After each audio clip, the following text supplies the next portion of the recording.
Salut à tous et à toutes, j'espère que vous allez bien. Alors il y a quelques mois, il y a 6 mois je crois, il y a une annonce qui a fait quand même pas mal de bruit dans le milieu d'image, c'était l'annonce du rachat de Red par Nikon. Et aujourd'hui on voit les premiers fruits de ce rachat vu qu'il y a 4 lots qui viennent d'être annoncés, qui ont été développés par Red pour s'adapter au boîtier Nikon. C'est-à-dire qu'on va pouvoir goûter un petit peu de la science des couleurs de ces magnifiques caméras Red avec nos boîtiers Nikon. Avant de rentrer dans le détail de comment ça va fonctionner avec nos boîtiers, j'ai juste une annonce à vous faire. J'ai fait une annonce sur les réseaux sociaux il y a quelques jours. J'ai le plaisir de vous annoncer que je suis maintenant Nikon créateur. Donc je viens juste de rejoindre la famille Nikon et c'est un grand honneur. Donc merci beaucoup à Nikon pour leur confiance. Voilà, c'est une information que je voulais partager avec vous parce que ça me fait énormément plaisir de pouvoir vous annoncer ça. Revenons un petit peu à l'actualité du jour. Donc ces fichiers LOT qui viennent d'arriver pour Nikon, développés par Red. Donc ça concerne tous ceux qui ont un boîtier Nikon et qui peuvent filmer avec un format N-Log. Dans ce cas-là, vous avez la possibilité dès maintenant de pouvoir télécharger ces fichiers LOT pour voir un petit peu ce que ça donne. Alors il y a 4 lots qui sont disponibles, je vous en parle juste après.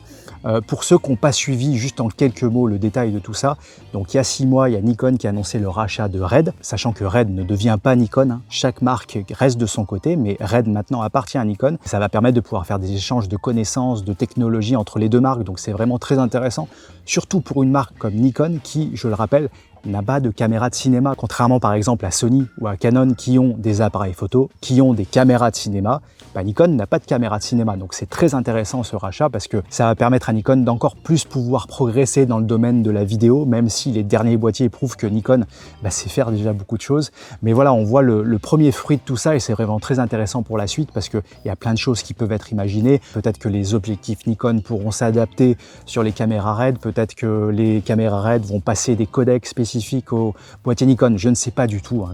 Là c'est vraiment des suppositions, mais en tout cas je pense qu'il y a plein de choses qui vont être très intéressantes à l'avenir pour Nikon et pour Red également. Alors ces fichiers LOT, comment ça fonctionne? Vous avez juste à les télécharger, je vous mets le lien juste dessous parce que au moment où je filme, j'ai pas encore toutes les informations, mais c'est gratuit, vous avez juste à télécharger ces LOT et vous pouvez les utiliser dans vos logiciels de montage, sachant que vous pouvez utiliser ça sur n'importe quelle vidéo que vous avez fait en N-Log par le passé. Donc si vous avez des vidéos que vous avez faites il y a 3 ans avec du N-Log, vous pouvez dès maintenant essayer ça et voir la science des couleurs de Red. Il y a des couleurs qui sont vraiment très intéressantes. D'ailleurs, pour information, j'ai filmé cette vidéo avec le Nikon Z6 III.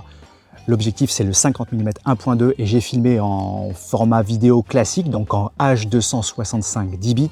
En revanche, pour ce qui est du profil des couleurs, je me suis mis en N-Log et j'ai juste pris un des fichiers LOT Red, je l'ai mis sur Adobe Premiere pour faire la colorimétrie de mon image et c'est l'image que vous avez maintenant. Voilà. Un détail que j'ai oublié de mentionner pour ceux qui n'ont peut-être pas l'habitude de travailler en N-Log, avant d'appliquer votre LOT, par exemple sur votre logiciel de montage comme Premiere Pro, dans Premiere Pro, vu que c'est le logiciel que j'utilise, il faut que vous fassiez un clic droit sur le fichier vidéo. Ensuite, vous allez dans Modifier, Couleurs. Et c'est très important de ne pas laisser, parce que d'origine, vous êtes sur Utiliser l'espace colorimétrique des médias. Mais là, on n'est pas en Rec 709 quand on filme en N-Log, donc il faut bien se mettre dans Remplacer l'espace colorimétrique. Il faut mettre en Rec 2020. Voilà, dans ce cas-là, vous aurez les bonnes couleurs, parce qu'autrement, vous aurez un rendu très bizarre si vous appliquez un fichier LOT. Donc ça permet de découvrir un petit peu tout ça. Il y a des sciences des couleurs qui sont un peu différentes de chez Nikon.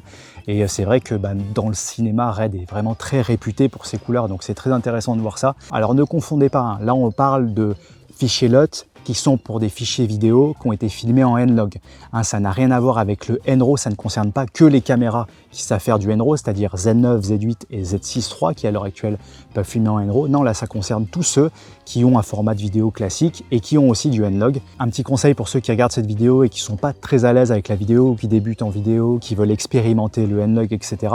Il faut vraiment apprendre à exposer différemment. Lorsque vous vous mettez sur un profil N-Log, il faut surexposer un petit peu votre image parce que vous gardez beaucoup d'informations dans les hautes lumière, donc n'hésitez pas à expérimenter. Surtout quand on est en extérieur, qu'on ne peut pas contrôler sa lumière, c'est intéressant de pouvoir se mettre en N-Log. Donc voilà, je ne souhaite pas rentrer dans le détail, décortiquer les LOT, voir ce que ça donne sur chaque image, dans quel cas on peut l'utiliser, etc. Je vous laisse expérimenter, c'est le mieux, hein, vu que c'est gratuit, vous avez juste à télécharger ces fichiers LOT, sachant qu'il y en a 4 différents. Hein. Vous avez le Red Film Bias, vous avez le Red Film Bias Offset, vous avez le Red Achromic, qui est du noir et blanc, et vous avez aussi le Red Film Bias Bleach Bypass. Voilà, vous en avez 4 à essayer, donc vous avez de quoi faire.